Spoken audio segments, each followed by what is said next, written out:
wake up throughout the night at all? Yes, Michelle. And then also anyone who suffers from migraines or neurological events of any nature. Do you wake up through the night or throughout the night and just go, how am I going to deal with it in the morning? Like I woke up. How you up deal with your day at 3 a.m. and it just like feels like a hot poker is going through one of my eyes, Sheesh. But from the inside out. And like, so I wake up at 3 this morning and I was like, how is this going to work? Number one, I have to be up in 3 hours. Bruh. And my eye doesn't work. How am I going to do this? Because it's got a dagger in it. It's hard to see through the pain, guys. It's hard to see through it. The pain of the dagger at the moment is not happening behind my eye. It's more at my left ear and my jaw. So yikes! It feels like I could just unhinge or something. Just hook off. Just unhook and just be a dangling. Word to Two-Face. Kyle, forgive me. I just started the recording 15 minutes into the show. Oh, boy. You know, between my recording and maybe the archive, you can pull a full show together. Who knows? If not, do with it what you will. That's all I got. Sorry, I missed some of that. Well, I failed Kyle. Illustrious podcast editor. Kyle's going to forgive you pretty quickly. That's my guy. Michelle said he's only gotten more charming now that he's not making active drone strikes. The quotes that come off of this show. Yeah. Am I right? Billy Joe said, I'm listening. Thanks for the shout out. Yeah. Mike's in the shop getting a big overhaul. Last Thursday's show was dead air. Enjoy the conversation as usual. Wow. Enjoying the conversation as usual. They had something scheduled. I just saw it in our playlist. So they had something scheduled. I guess it just didn't trigger. It didn't make it. Yeah. Yeah. Well, I have so many questions about a full bike overhaul. Yeah. This is the kind of conversation Jess and I would be able to have, you know, when we're supposed to be working or something. Right. And spend an hour on what that would mean. And Jess would be like, I'm replacing pedals. I'm replacing the chain. It'd be like, and you know, there's this gear that does this thing. Right. No, I have no idea about Just that gear. Tell me. Keep going.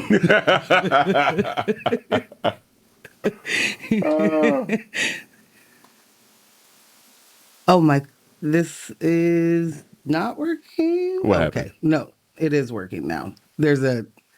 Sometimes the texts are opening and then they're not opening. Yeah. And then they're opening in a new window. You've broken your slack. Yeah. So this text says, he's so smooth, but yeah, he's still a part of the elitist class. He said that politicians need to use straight talk, no gobbledygook. Then he paused and said, we pay too much for rent. Easy for you to say, my guy. We need a leader from within the middle class. That's Blaze. Yeah. Blaze, so real. Yeah. Don't know how that's going to work in capitalism. I don't know how that gets done. I was talking to Lily yesterday, and she was saying that, she has the belief that everybody running for certain positions, elected positions, need to live at the federal or state, depends on what their situation they're running for, poverty level is. Wow. For the duration of their campaign. Wow. Question of the day, maybe? What do you think about that? Who's running? Who's running now? Number one, who's running now?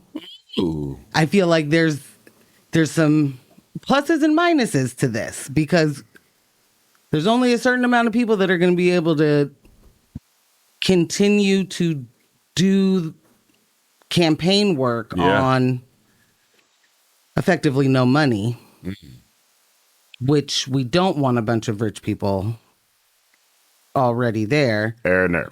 but also do want people to have an understanding of what they are upholding. Yeah. And sort of just looking at as either numbers or, line items that they don't have any true understanding of what it means to make less than 30 grand a year or,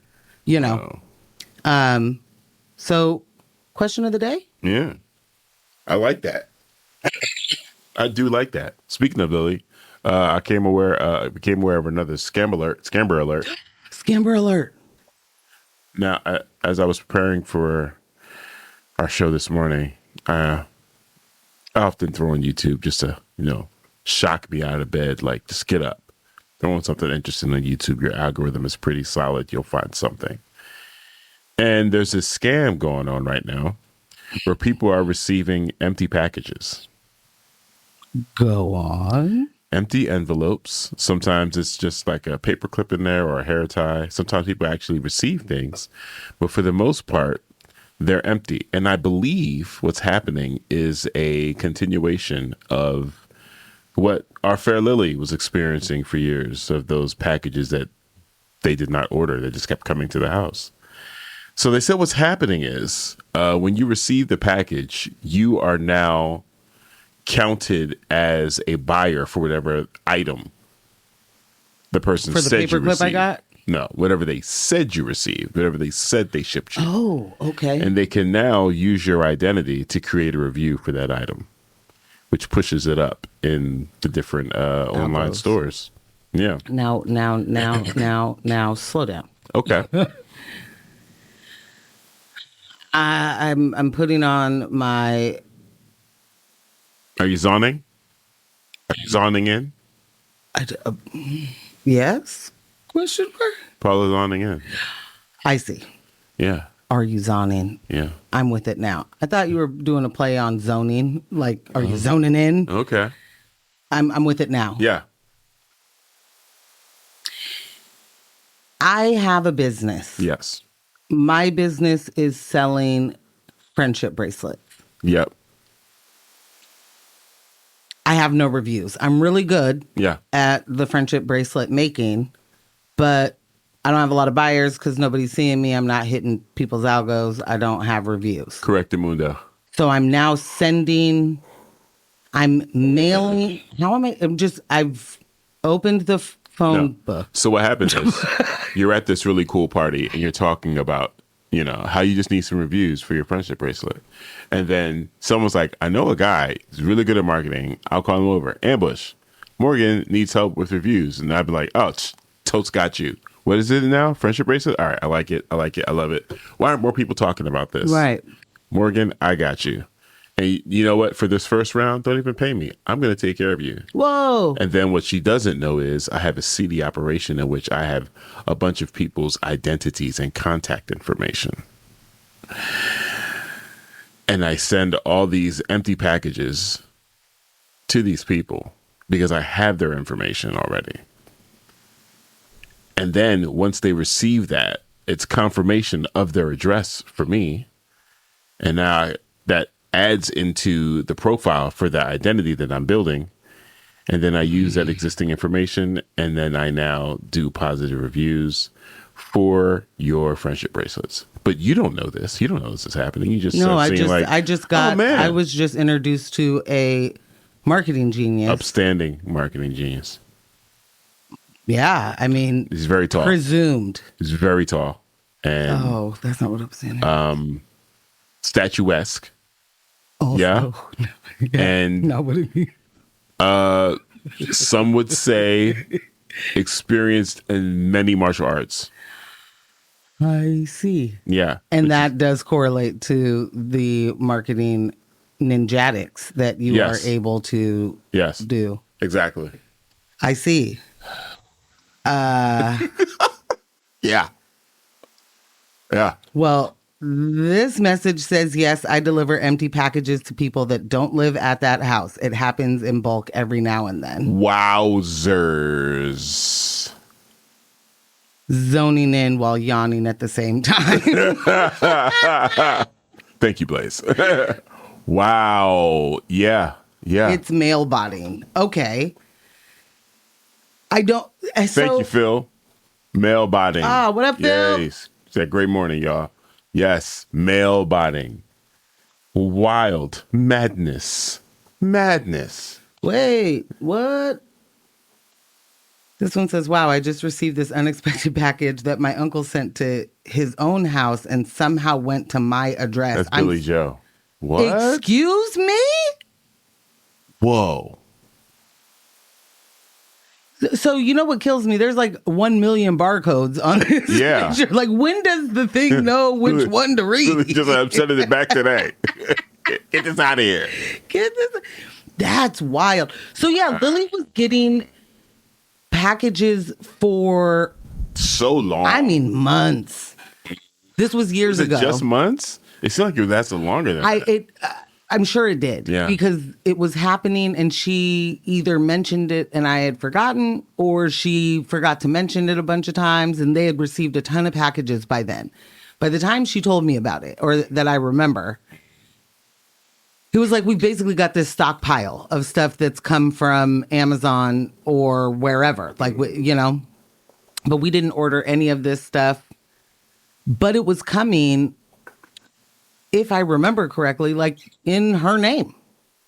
Yeah. Wasn't it coming in her name? Yeah. Yep. And she was like, I didn't order any of this stuff.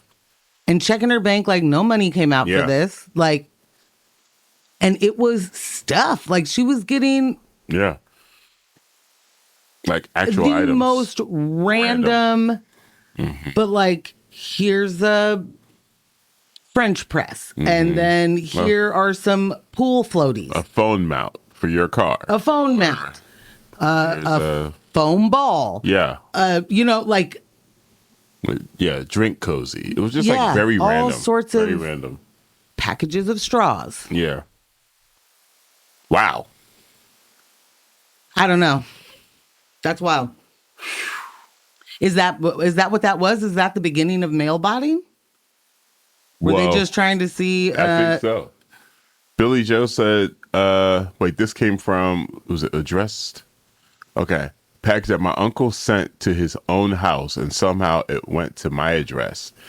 And he lives in New Jersey. No. Absolutely not. New Jersey, Portland? I'm confused. There is a Newark, Portland.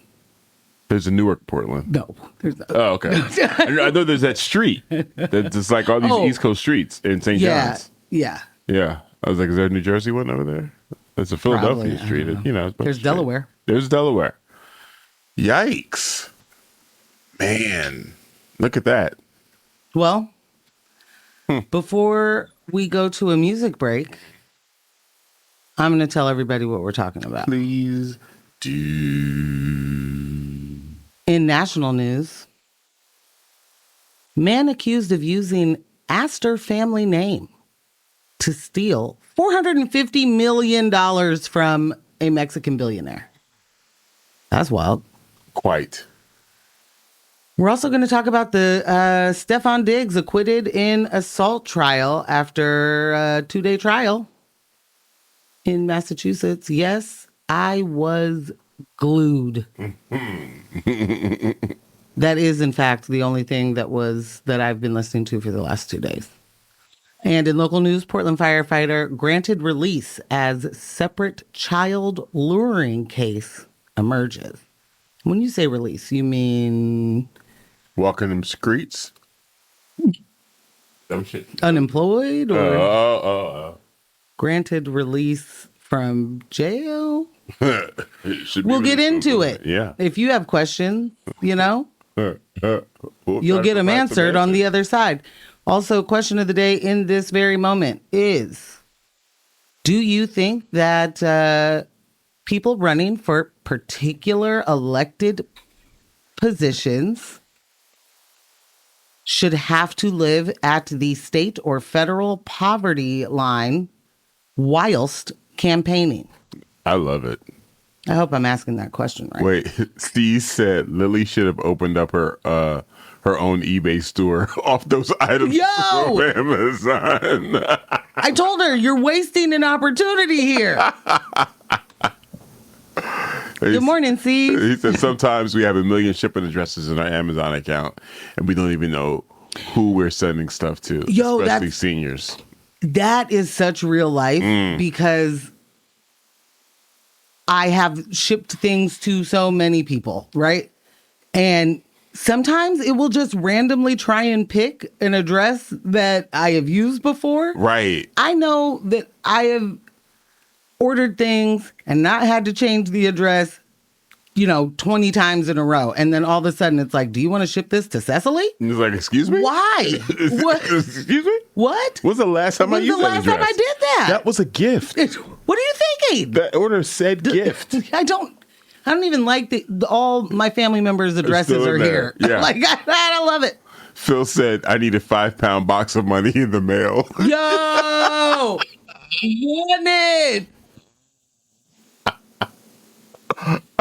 Blaze confirmed. There is a Jersey Street down in Milwaukee. Ah! It does exist.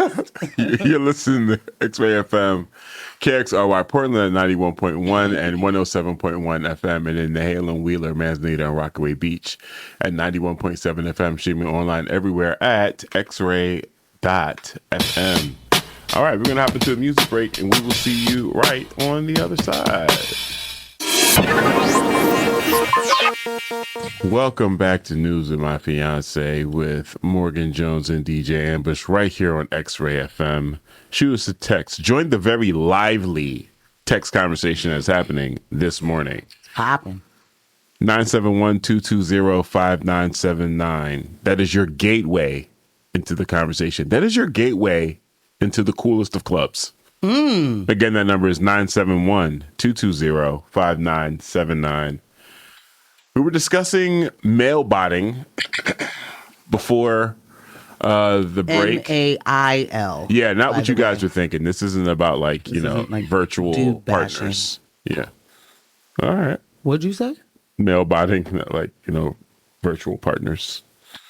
And you said dude bashing. So there's many different, implications to that phraseology. Yeah.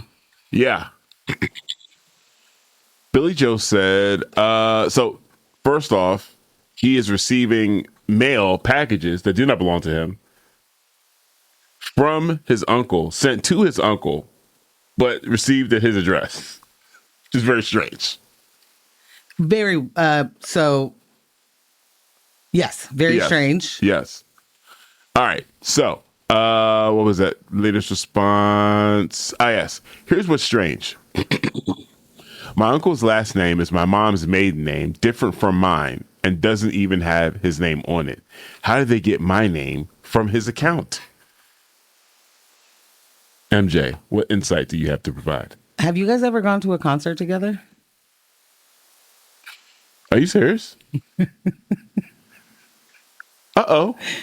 Explain. Well, a certain large ticketing company will create profiles of people and then try and link them by different reasons. Wowzers. And your profile might get sold. That's all it takes. Or found in a data breach, unsure how. Yikes. But I would say that the profiles that certain large ticketing company has been doing for, 20 years, likely has smaller and larger scale versions of that for other industry. And all these corporations are just selling each other's data, and they try and section it, slice you into very different exact kind of groups that they want. Mm-hmm. So you may have, bought something for your uncle or with your uncle. Somehow there's a link between you two. And that's all they need. And it's like... wow. However, what's happening there with Billy Joe, if it isn't that this is a mystery box. The mystery is how it got to Billy Joe. Right. Because Billy Joe's uncle did buy the thing and try and get the thing, right? So that to me is even a little scarier. Because what are you doing sending it to this address? Across the country. Across the country. C said, why am I at my desk doing the WAP? Y'all trying to get me fired today.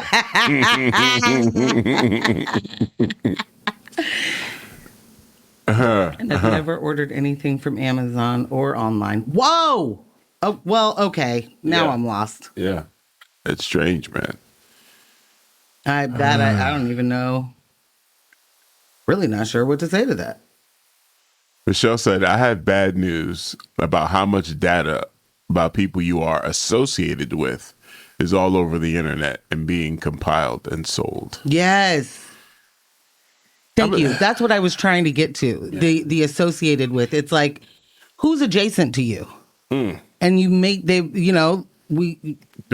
the you as your profile, and then they cluster off all of the things, all of the people or profiles that they think could be associated.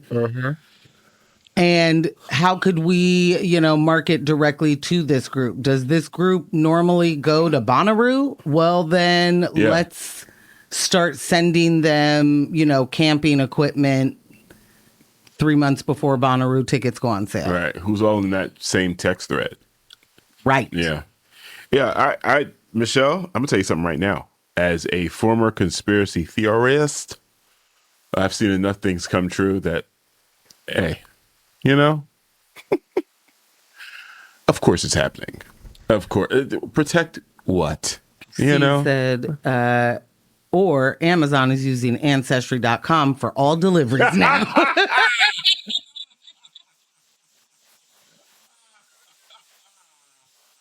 I have a migraine. That is hilarious. Oh, no. Is this someone you're related to? They could use your package. They could use your package. Hey, it'll make it to you somehow. Wow. That's pretty good. Could be the greeting cards he sends my family and me. Nah. I mean, maybe. It could be anything. It could be anything, I guess. That's literally it. Yeah. It really could be. The web is thick, man.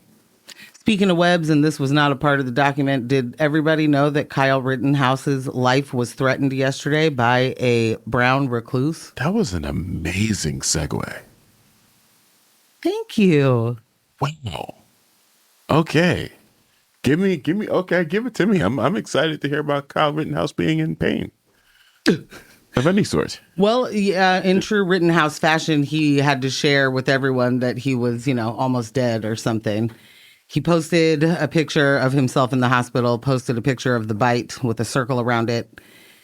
And the caption read, "The communists couldn't take me out, and I'll be damned if I let a brown recluse take me out." He followed up with a joke about being disappointed he wasn't Spider-Man now. Oh, my God. And then hours later, he added, "Good news, the spider is no longer with us, but I am. You're welcome." He's such a dork. He got bit in the leg. Thoughts and prayers to the brown recluse spider. Nah, real talk. That's one less brown recluse. And you know what? Kyle's fault. Sir, no one cares. No one cares. No one. You got bit by a spider and you had to turn it into a moment. No one cares about you. This says that the most shared, tweet or whatever, post mirrored the Kenosha narrative back at him. Quote, "I'm hearing that the brown recluse spider drove himself across state lines to protect local businesses before biting Kyle Rittenhouse." That is what I heard. That's what I heard from my independent channels. That spider's a hero. Half mast. Fly the flags at half mast for that spider. I mean, I'm sorry to even bring that name up when it's not like, and today the world... He has tuberculosis or something. Got better by one person gaining their devil horns or whatever. Right. What do you get when you go to hell? I don't know. Does everybody that goes to heaven become an angel and get wings? Supposedly. Really? Yeah. Everyone in heaven's an angel? Yeah. Part of the holy host. There's got to be great parties. From what I was told, the way I was raised, there's a lot of singing and praising to God up there. There's not a whole lot of actual partying. Why do you do that down here then, if he just gets it up there too? It's a continuation and also not to be questioned. Also, whack. I don't want to have to do that. Well, if you want a D on your religion homework, keep that attitude up, because that's what I got. Wait. Yeah. Yeah. Elementary school, you can't be asking questions like that. That means, first off, you're not... Did you just tell me that my questions are elementary? No, I'm telling you. Wow. Anybody else hear that? Anybody else hear that? Is this thing on? Morgan Jones. Man said I got elementary childish questions? What you did was center yourself in someone else's story. That's what That you sounds just right. did. Yeah. That's right. She's like, all right. Have you met my mother? All right, now that you've completely embarrassed me, I'll be quiet. God, no. But yeah, man. Yeah. Can't be asking questions. That's what you're doing. And listen, you're supposed to listen, okay? As a young youth in the Christian community, especially at Seventh-day Adventist community, little Bible school, absorb the lessons. And then do you have that every day? Memorize. Yeah. Yeah. Definitely. That's so awful. Yeah. I'm sorry. Every day. Yeah. Oh, boy. You got to learn that book from cover to cover, man. Man. C said no baby oil up there, Morgan. Not the kind of parties I was talking about. Thanks for the clarification. Not the kind of parties I was talking about. And this one says, wait, there's no staff in heaven? And this is what I'm talking about. See, again, you guys are going to get kicked out of class. No. Okay. There's got to be someone who was like, nah, you still got to work. Who's doing all the admin? Everything is magic in heaven, okay? First off, there's someone that checks you in. Yeah. There's someone that Peter? gives you a tour. Say again? Is it Peter? Who's St. at the Peter. gate? Yes. Checks you in. Then there's someone that gives you a tour, lets you know, what side of the street of gold you're supposed to walk on, where your mansion is, because everyone gets mansions and everyone gets all these riches when they go to heaven. This is what I was told. This is propaganda. As young youth. Correct. And then we spent our days praising the Lord, singing his praises. That's what we did. That's what you have to look forward to. That's what heaven's about. Okay, you guys? All this other stuff you want to add, baby oil, PlayStation 5s, none of that's popping off in heaven. None of it. Go up there, get your mansion. Champagne? Yes. Maybe not champagne, but like, Wine? the wine. That's been turned That to it. formerly water. Wine formerly known as water. Does he ever turn water into white wine? I believe so. Okay, I'm in. You know what I'm saying? Just kidding, I'm not going. Okay. But yeah, that's what it is. Don't you know? Okay, so if that's there, have you learned about what's in Hell? the other place? Yeah, anguish. Anguish, you will be tortured for eons down there. Oh, Yeah. just like by fellow tormentors? Which or- never made sense to me, because I'm like, if I'm down here, I'm one of you guys, right? Right. Why are Like, we we should picking just on be each gang, other? gang. Right. Why are we infighting? Again, didn't go Again well with for the me. infighting. Didn't go well for me. Did not get a good grade when bringing that to the table. But there were just fair questions. I was just asking questions way before Joe Rogan was. Very true. Yeah. Very. Yeah, I may have broken ground on the marketplace of ideas. You know? I'm sorry. Good morning, Kenny. Kenny said, Kenny here. Thank God I'm not making it to heaven. That's all I'm over here sitting. I'm over here thinking while Ambush is telling me Streets paved to gold. Everyone gets a mansion. This sounds like the lie they tell immigrants about America. Wow. You guys are missing out, but the streets are paved with gold. You just be walking and chips of gold. Land of milk and honey. Yeah, just all in your pocket. I mean, it's an interesting phrase. Has anyone actually had milk and honey? Together? What do you do with that? Yeah, it sounds like something I put in my coffee. Sounds thick on thick. Yeah, thick on thick. Super sweet. C's, you're fired. Uh-oh. He said, you gonna pick cotton down there.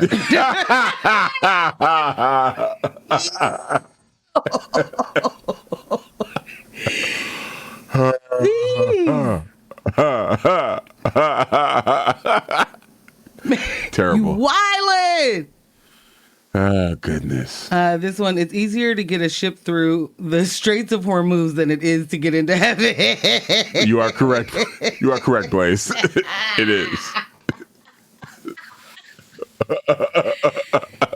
Oh, my head hurts. Oh, gosh. So great. Well, can I jump into the Stefon Diggs? Or? Yeah. Because it's all I pay attention to. I don't, jump on into it. Give us the deets. Probably should have. I don't know. All right. Let's see if I can find it.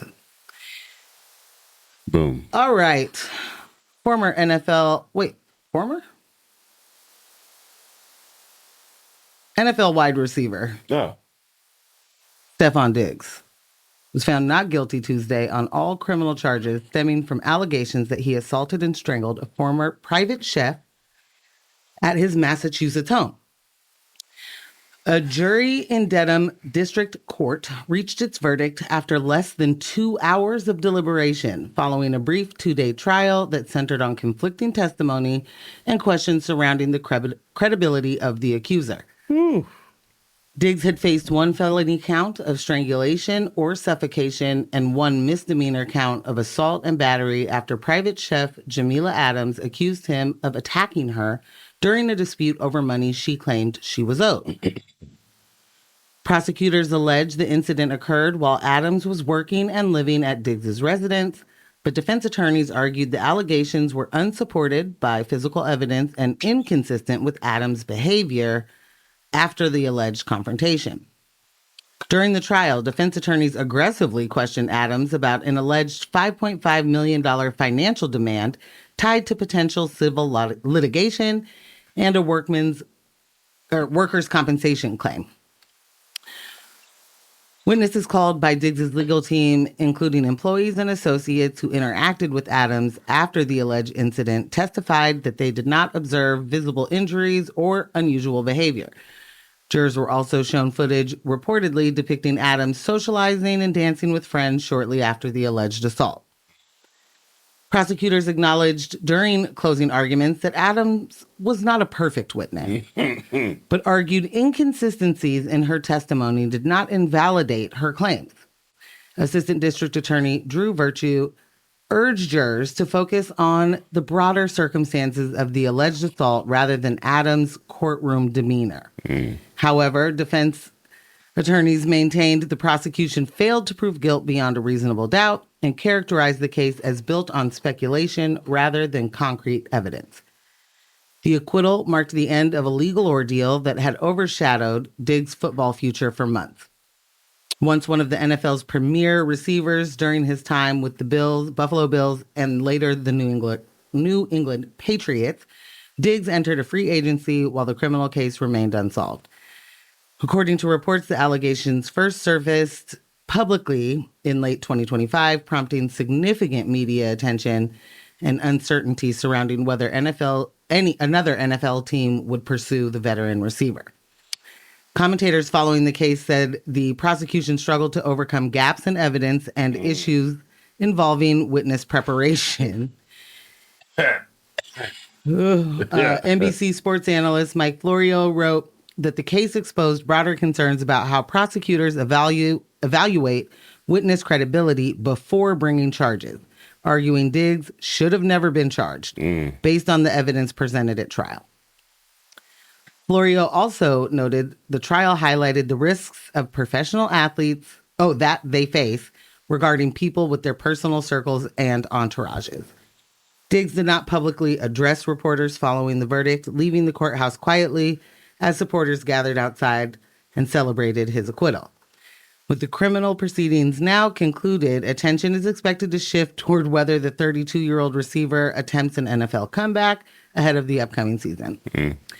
My attention goes somewhere else. While the verdict clears Diggs criminally, the case drew intense public scrutiny and added another high-profile legal chapter involving a prominent professional athlete. Morgan, let me ask you something. Ask. With the evidence that you were able to view, ascertain being on the sidelines of this case, did that seem like a credible claim? Boy, oh boy, was this rough. This was really rough. And I want to be clear off top. We'll probably talk more about this on Monday just for a little bit. Yeah. Because the fallout will continue to happen. But off rip. One thing people really, misunderstood by believe women was that means believe all women no matter what. And that was never the case. It's literally if you spend all your energy figuring out how this woman is lying or why you think that everything a woman says is a conspiracy against a man, like, be for real for once, number one. But two, these are not the kind of allegations that are easy to talk about and easy to do something about when you are going through it. So I want to be sensitive to victims of abuse, period. But also this very well could have happened. Yeah. I just want to, that could have happened. What she alleged is that there was an argument over money that she claimed she was owed. And that argument turned physical when he slapped her and then choked her. Her retelling of this, not great. She is a witness. Es muy terrible. She was so bad. Wow. And again, this is not me saying this is just a lying woman who just did the thing to do, I don't know any of that. You're saying she just harmed her case. What I'm saying is she was probably the worst witness for, so she definitely has some sort of civil claim that's happening. She wants to call it workman's comp so that she doesn't look like a gold digger. You know what I mean? Like, it's very much I wasn't sure how the public would perceive me. He was in a very public relationship with Cardi B. I didn't want to, she didn't tell the police a lot of stuff. All of those things make sense to me. There is a humongous power dynamic here. Of course. Then there are other things that, she's supposed to be a 13-year professional chef for athletes, wealthy families, entertainers, wealthy people. But for whatever reason, she meets Stefon Diggs. They become friends. Then they start having a romantic relationship. And he's like, oh, you could come work for me. And she becomes his chef for $2,000 a month or week, which apparently is 2 pennies in comparison to what private chefs get paid. Yeah. That's not a lot of money, man. She said that normally, she would charge $5,300 to $10,000 a week, depending on how many people she's cooking for on a regular basis and what all of the situations. But she gave him the boo discount. But she gave him the booed up discount. Yeah. She said that he promised to give her money for her business, which we believe is a restaurant, potentially. No brick and mortar sit. Yeah. But what she ended up exposing in her testimony was that it sounds like her allegations are Stefon Diggs is having sex with every person that works for him. Yikes. In any capacity. Are you his hair braider? Yep, he's doing that. Are you his private chef? Yeah, he doing that. Trainer? He doing that. Assistant? Yeah. There was a woman that we never really learned what her position was through testimony because Mila, the accuser, was like very upset about his relationship with that particular person. It's like, I'm gonna ruin her life. And when asked, what does she work for Mr. Diggs? She says yes. They ask, what does she do? And she's like, I actually couldn't tell you that. I have no idea. I just know that he provides housing and money and blah, blah, blah for her. Jamila. Now, I know that court proceedings are very boring to a lot of people, as they should be. They're not, you don't get the narrative that you're looking for. You don't get a story. It's not TV. Right. It's certainly, she was trying to make it an episode of every Law and Order she's ever seen where, if I just say this, if I cram it in, right, the jury's going to hear it and then they're going to, they won't forget it. Right. The judge will yell objection, but I'll be able to get it out. Yeah. So lawyer, she's testifying, lawyer is objecting. She's still answering before the judge can even say overruled or sustained. Right. That's what I'm about to say. She's just answering questions not being asked. She's refusing to answer yes and no questions as yes or no. She's like, no, but there's more story. You need more context for that answer.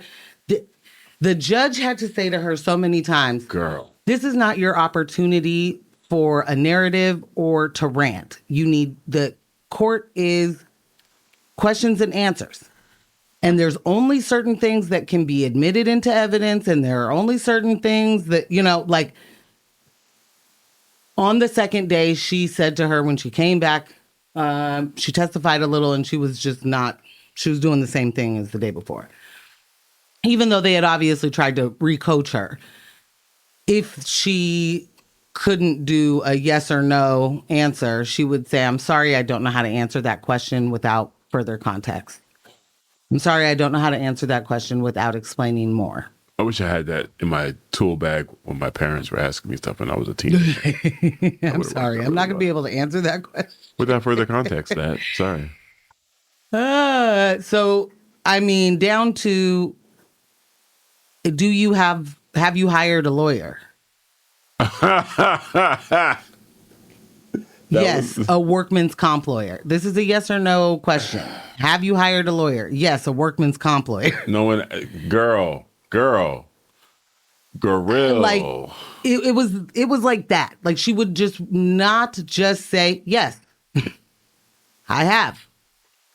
Is your lawyer here with you today? Yes. Did your lawyer help prepare you for this testimony? That is standard practice. That's what lawyers are there to do. The answer is just yes if it happened and no if it didn't. I'm sorry, I don't know how to answer that question without further context. Oh my God. Girl, are you here with us? She's throwing in things like, well, in my previous abusive relationship, objection. Sustained. Well, how am I supposed to answer this question? Jamila. Not like that. Jamila, is the truth in the room with us today? I'm telling you. Here in the court. It was so rough. Like, I'm sitting there like, girl, what is happening with you? What are you doing? She's so combative. She's torpedoing her case. She's just like annoyed that she's there and having to answer these questions. But she knows what she's going to be asked because she has, in fact, been prepped by the prosecution. Right. The prosecution already knows that you deleted text messages before you went to the police. You now have to explain why you did that. Yes, get in front of it. And instead of that, she kept trying to start, with my previous abusive relationship, well, Stefon likes to abuse people. Like there's you, madame. And this is the unfortunate part. If that could have happened, the way what she described as the interaction does not sound far-fetched. It does. I don't know Stefon Diggs, obviously. Right. I'm but saying just male behavior. Male behavior, NFL player behavior, CTE squared behavior. Like it doesn't sound far-fetched. But when you are trying to, instead of get down to business on that one charge, the charge is real specific. The charge is not he had sex with other people while having sex with you. Right. Right. Oh, Jamila. And I hate to, like, it just sounds very woman scorned and not what she is alleging. You're not being a girl's girl right now, Morgan. I really wish that I could be a girl's girl all the way with her. But I think I am. Accountability is important. Be responsible for your actions. And I don't mean, what did she wear that day? Right. I don't even mean, why did she say the things she said in the deleted text messages? I know why she said them. But you need to be able to explain why you said that without bringing in anything else. And you could have. I was scared that I wouldn't be believed or that they said I antagonized him. Right. I was scared. This is a professional athlete. I didn't think that I should tell them that I'm in an intimate relationship with him and a working relationship. Whatever, you know what I mean? Right. And instead it was very much, I'm sorry I can't answer your question without That's wild. That's wild. Sis, you did not help yourself. That's really where it was. And I'm not trying to bash her. I'm not trying to, in any way pile on. It could be very well that she also made this up. I don't know. Mm-hmm. What I do know is this is not strange behavior that is being alleged. It is actually pretty freaking common. Mm-hmm. There is no proper response as a victim. They used a lot of things like she went with her friends and she, went to New York and had a good time. And you can see on, there's videos that they posted of her dancing. Yeah. And there are 24 hours in a day. And I'm saying that to say you can be depressed for 22 of them, crying for 22 of them, and have a moment of lightness, That doesn't mean the thing didn't happen to you. You may be really well versed in saving face. You may be very well versed in keeping all of those things a secret and moving on and pretending that nothing ever happened. Yep. Her behavior afterwards isn't strange. It's the behavior on the stand that she can't account for her strange behavior off the stand, and the behavior that she is literally exhibiting as the only person who is there testifying about what happened in that room. And there is a reminder I just want to throw out there. Obviously, I am not a lawyer, but their job, a defense attorney's job, is to poke holes in the credibility of whoever is making allegations. Absolutely. If they are able to poke enough holes where you become unbelievable, that's how they win. Mm-hmm. It isn't necessarily that they don't believe that he did it. It's, did you prove it beyond a reasonable doubt? And they didn't. They didn't have physical evidence. They didn't. I mean, there were no pictures. There was, right. From her. And then every picture and footage you saw of her the very next day or that night, there was no bruising. There were no cuts. There were no scratches, nothing that we saw. She sort of contradicted herself multiple times. So there was a lot of trying to get her to correct her own record and her refusal to do that. So As much like, okay, and I will close it here. Second day of testimony, she comes back in. She's testifying and doing a poor job. And the Not so judge bang up job. says to her, listen, this is a courtroom does not work the way you're trying to make it work. I'm paraphrasing, obviously. This is questions and answers based. This is not your time to build a narrative or to vent. You don't get to just tell a story. You have to answer the questions that are being asked to you and only the questions being asked to you. And if you continue to refuse to do that, all of your testimony will be stricken. That's wild. That's wild. Now, I haven't seen that before. Doesn't mean it hasn't happened, and doesn't mean that might happen every day. Yeah. I have never seen a judge say, I'm going to have to strike everything you've said. Flat out. So you can't just keep doing this. So wildly entertaining for not getting to just get the story, you know? Actually wildly entertaining. Oh, goodness. Lots of people employed by him or a part of that night and stuff testified. Police testified saying, yeah, there were no marks, there were no bruises or anything. She came in. This was alleged to happen on December 2nd. She came in on the 13th or 16th, December 16th. There were no marks, there were no bruises, blah, blah, blah.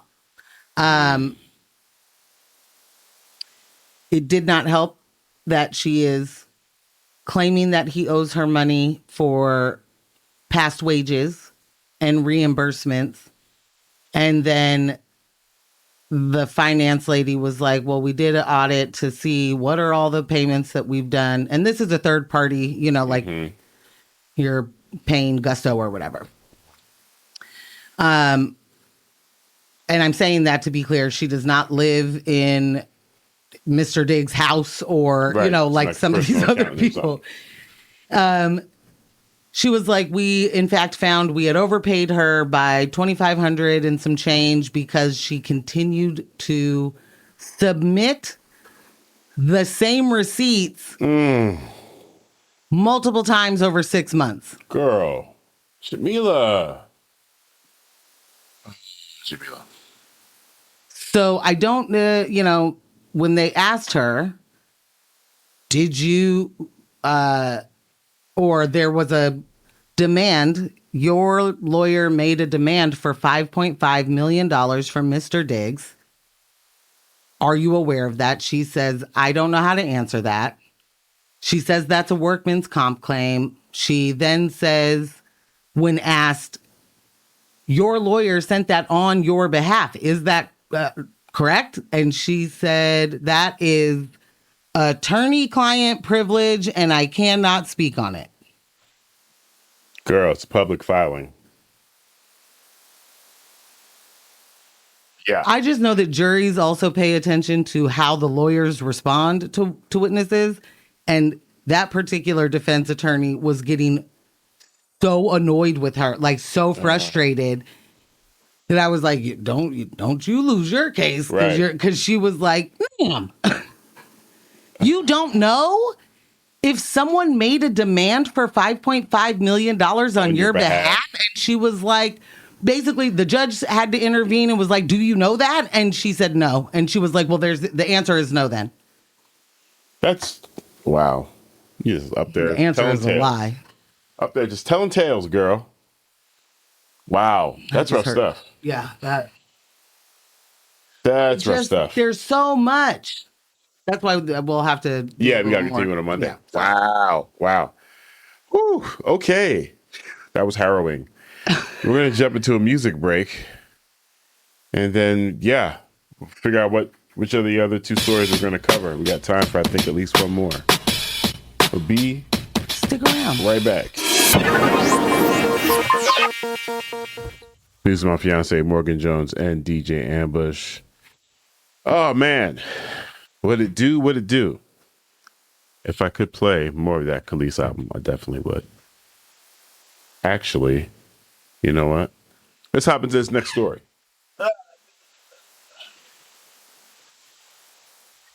In local business things. Wait. MJ, give me a second. I'm finding where I'm is on the document. A Portland fire and rescue firefighter accused in a child sex abuse material investigation was granted pretrial release this week, despite prosecutors arguing he posed a danger to the community and children. Andrew J., I believe this is Ligadich, 43, appeared in court after being charged with multiple counts related to encouraging child sex abuse and using a child in sexually explicit conduct. Authorities said the investigation began after uploads of legal material were traced to a Portland fire station. Yikes. According to investigators, Portland Police Bureau detectives with the Internet Crimes Against Children Unit reviewed reports from an online platform in August 2025 that flagged illegal uploads. Detectives later identified multiple connected accounts and traced IP activity to a Portland fire and rescue facility. Police allege that Litigich was linked to those accounts before he turned himself in to authorities in April. During a recent court hearing, a judge approved Litigich's pretrial release and set bail at $150,000. Prosecutors argued the firefighter should remain in custody because of concerns about public safety. I agree. While defense attorneys pushed for his release under supervision. Portland Fire and Rescue previously confirmed Litigich had been placed on paid administrative leave after the Bureau was notified of the investigation. The case unfolded as a separate investigation involving another Portland Fire and Rescue employee, came public this week. Authorities arrested Portland Fire Lieutenant Vincent Ramon Alvarez, 59, after Deschutes County investigators alleged he sent sexually explicit messages and photographs to a girl. Detectives said some of the messages were transmitted from a fire station in Northeast Portland. Phew. A lot of mercy. A lot of mercy. Police said the Deschutes County case began after a girl reported inappropriate online communications in March 2025. Investigators later contacted the Portland Police Bureau and connected the messages to Alvarez. According to court documents, he was booked into the Multnomah County Detention Center on charges including luring a minor and first-degree official misconduct.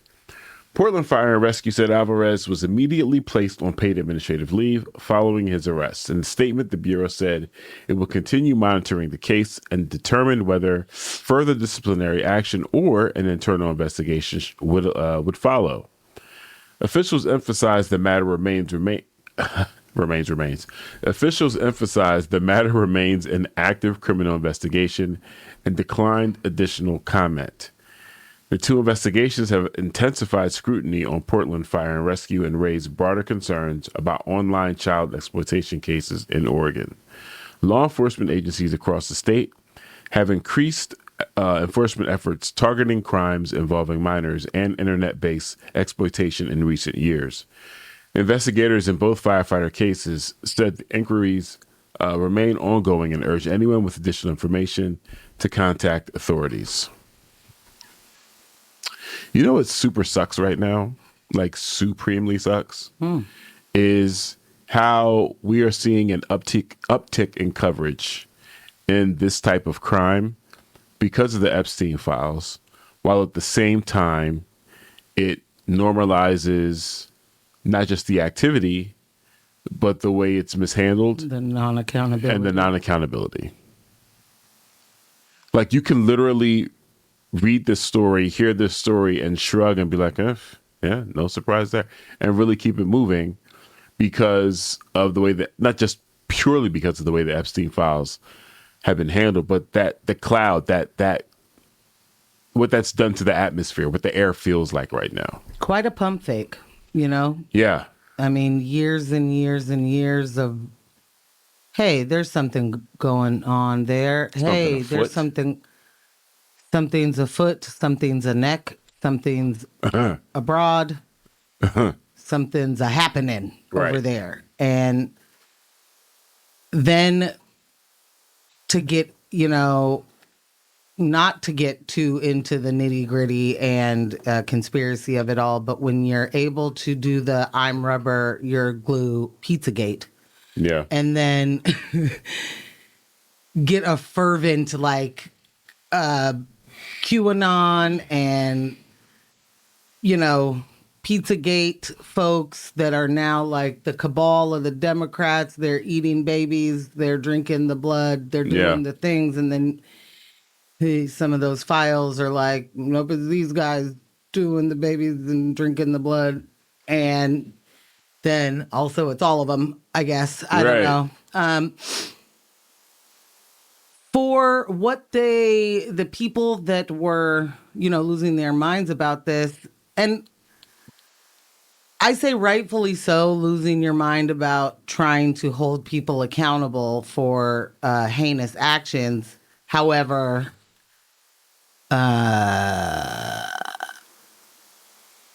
looking to hold the wrong people accountable for or refusing to look at the people who are actually responsible is a choice. Yeah. Or, I don't know. It's They're a brainwash. I don't know. They're often leveling so much guilt on the victims in these cases. Yeah. So much so. C said, why do men think women want those pics? And Morgan, as a woman.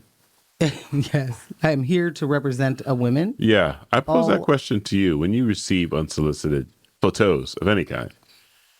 Of any kind or of those kind? Well, I was going to start there and then narrow it down.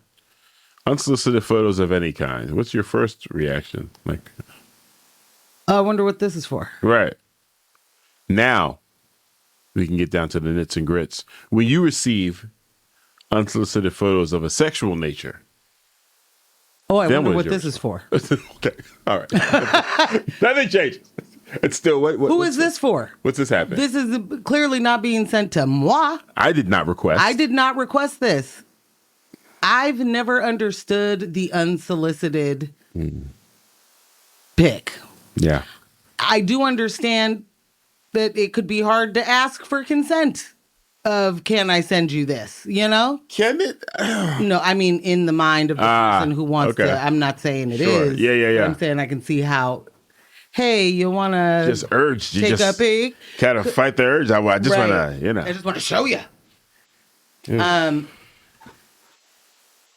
I will say that this is going away from your question a little bit, but like, what is astounding to me is not just how normalized sending those kind of pictures are, how prevalent, how so many people are still like, what? Yeah. Not the firemen. Like, it is ridiculous to think that somebody's chosen profession or, current job is what really defines them.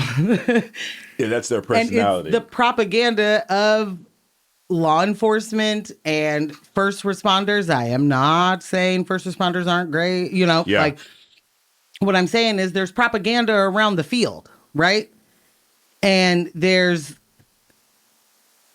a continuous narrative of trying to make people who choose to be public servants heroes. Not only are they heroes, but they're good, solid, upstanding people. They know right from wrong, and they would never do the wrong. Because that's what that profession requires. Yeah. Qualification. There's a handbook, and you read it, and then you forgot the part about not sending naked photos to girls. To girls, listen. While at the station, while at the firehouse, while on your 48-hour shift. You got that much downtime. There's no cats and trees for you to save. Oh. And you're like, well, let me kill some of this time. What's that girl's name? I'll send her a photo. Like, so I would like to say to C's, I must ask you, a men, why do men think women want those pics? I can't answer that. Because I don't know what y'all be thinking. I don't know what's wrong with y'all. I don't know what's wrong with y'all. But I really don't know what you're thinking. I don't know what goes in the mind of a person who says no one asked for this, but they gotta have it. And it's not like a really funny meme. Gotta have it. Like, I saw it, you gotta see it too. Listen. No, that's not how you share your privates. Hey, good morning. It's just... I'm going to show you my grand rising. We're getting kicked off the air. Oh, God. Wow. What is happening? I don't know. Wow. Yeah. Like, I cannot answer that question. I will say that many of the women that you ask, do you enjoy getting those pictures? They're going to say absolutely not. C's responded with the answer of, we watch too much internet. Yeah. Is it just that? Wowzers. And I know that by watch internet, you do mean more than internet. Yeah. You know. Quite the miseducation there. Little corn pop in there. Wow. So, the firefighter, the first one, Andrew there, said, the judge approved release and set the bail at $150K.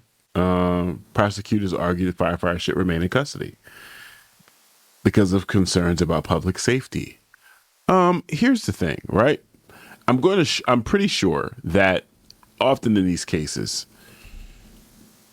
the defense is like, this is a compulsion. This is something that this person can help. This is not who they are. They're fighting some type of, addiction or disorder or something. Why then, if this person hasn't gotten the help they need, why then should they be in the public? No, you should go get the help you need and see if you can come back as a good neighbor. Yeah, take his phones. You don't get to eliminate just the access. Oh, you got some bread, you can bail out, and then we'll see it. Sorry. No. This jumbles me because there's so many things. Yeah. I'm, as everybody knows, watching a lot of accountability police and accountability in court content. The amount of times that I have seen firemen and police officers getting interrogated for having CSAM on their phone or for doing things on the, work computers.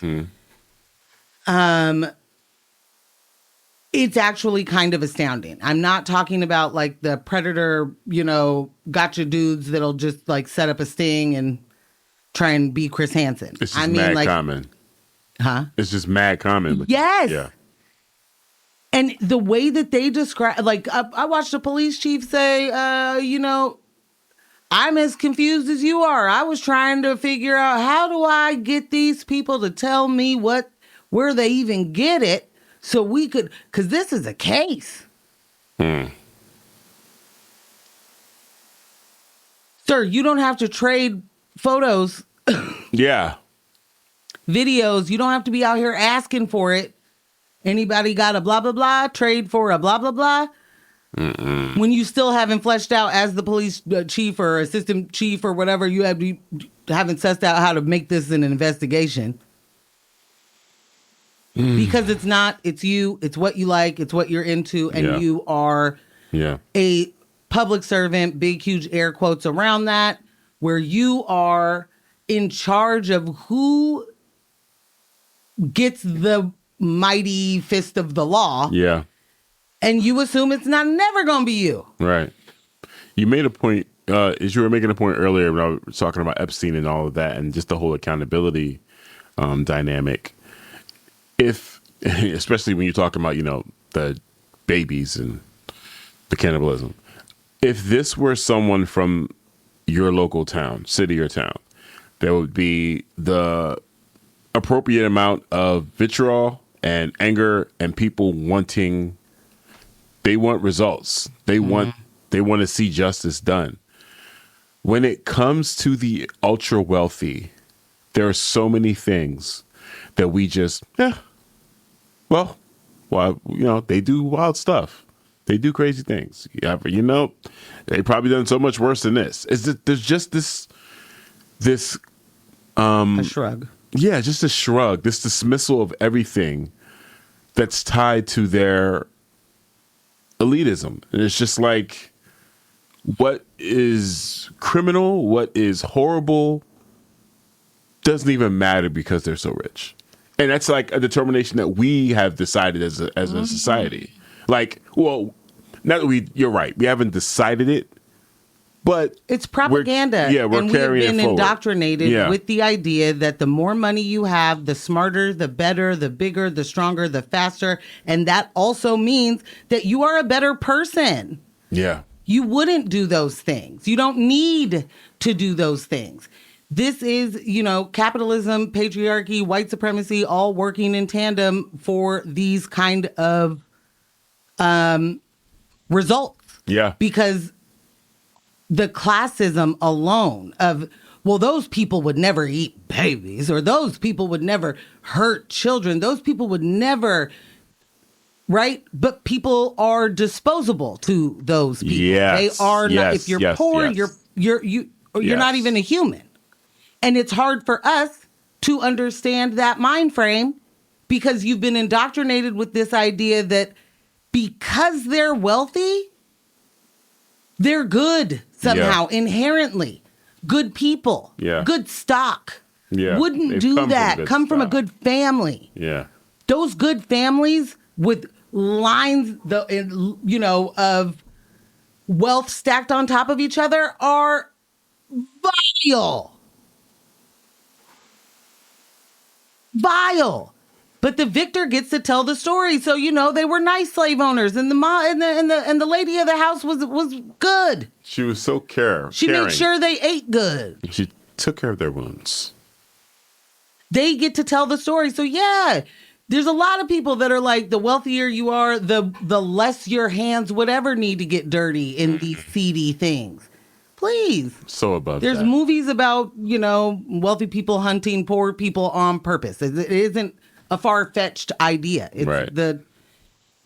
Anyway, I do want to say that C's back to the why do men send those pictures to women? And I asked him, he said, we watch too much internet. And then he said, and then we sit there waiting for reciprocation. It's true. You're listening to X-Ray FM, KXRY Portland at 91.1 and 107.1 FM. And then the Hale and Wheeler, Manzanita, and Rockaway Beach at 91.7 FM, streaming online everywhere at xray.fm. It is true, I have heard men be upset that the reciprocation didn't happen. This is the perfect way to end this show. Boom. Because, wow. Wowie wee wow. Yeah. This show is brought to you by Morgan Jones and DJ Ambush, our illustrious podcast editor, Kaji of Residual Audio. I have updated the playlist for today, and Kyle's going to get all these texts in. You guys were chatting us up. Thank you so much. Absolutely amazing. Love y'all big. Yes. So, come see us tonight. We'll be at Alley at the Vote, and then we'll also check you out on Monday night, 6:30 to 8:30 on the YouTubes. But you know what the deal is. Do not let the individuals distract you from the systems. Poverty is a policy choice. People are profits, power to the people. None of us are free until we are all free. Thank you so much for listening. Bye.